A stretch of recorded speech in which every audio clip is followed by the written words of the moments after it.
I've just had a shower on my own boat in my own shower stall, and there's a load of guys walking down the dock there to go to the marina showers. I mean, I don't understand why you would do that. Sure, if you've got a very small boat and you can't have a shower, well, why not? But modern boats, why don't you do it? I don't understand. Anyway, here I am.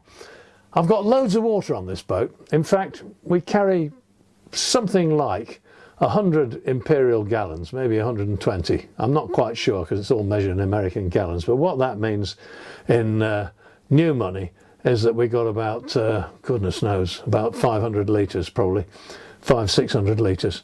Plenty of water. In fact, with that amount of water, Ros and I can cruise in this boat for 2 weeks, doing anything we like. We anchor all the time. We very rarely come in marinas. We fill our tanks, off we go. And while we're out there, we have a shower every day. We wash up in fresh water. We have a washing day, peg out all the washing, put it in the sink and clean it up, and it's absolutely fine. We never ever run out of water. Now, it hasn't always been like this for us. When we were young, back in the 70s, we sailed away in a little boat. I'll put a picture of it up here so you can see the sort of boat it was, if you don't already realise from following the channel. And that boat carried 40 gallons of water, all up. That was including the ones we had in jugs, just in case everything went bad.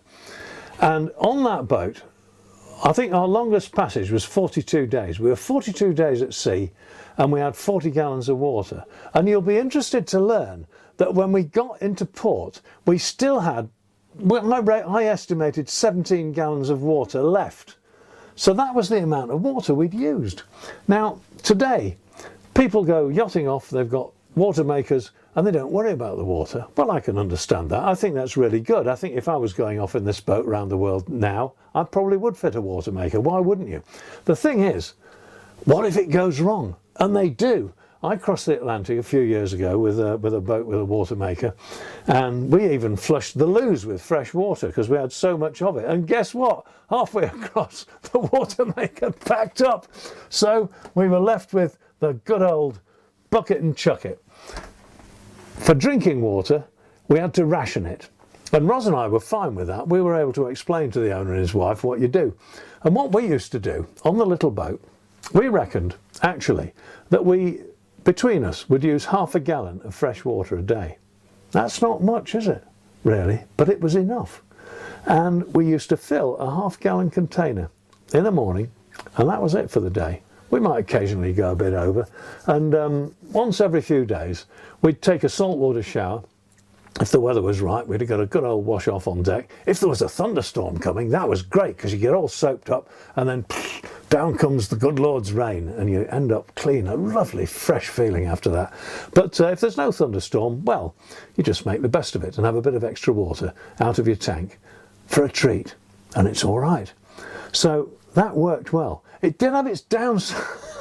It had its downside actually, because we used a very similar container of our water container for paraffin or kerosene for filling our lamps.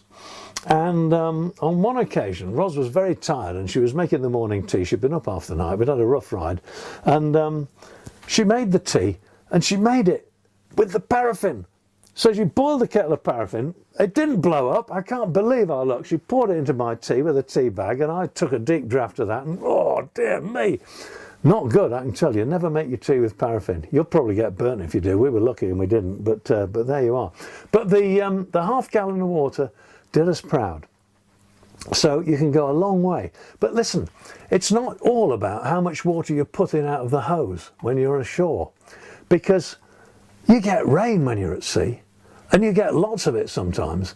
And when you do, we used to collect it off our mainsail.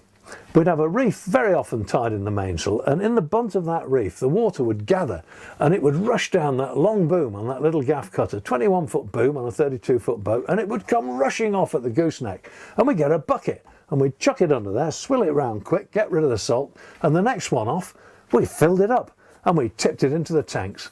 And that was how we ended up arriving with 17 gallons of water. It's amazing how you can save it.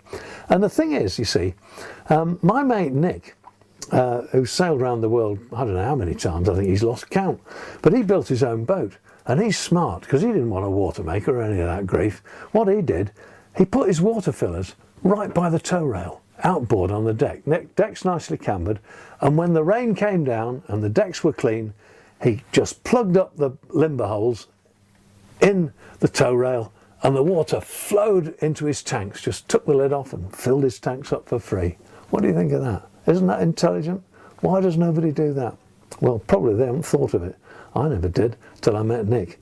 But listen, the modern boat with, here we are, we got proper set of faucets here. If I want a cup of tea, here's my mug. Nice mug.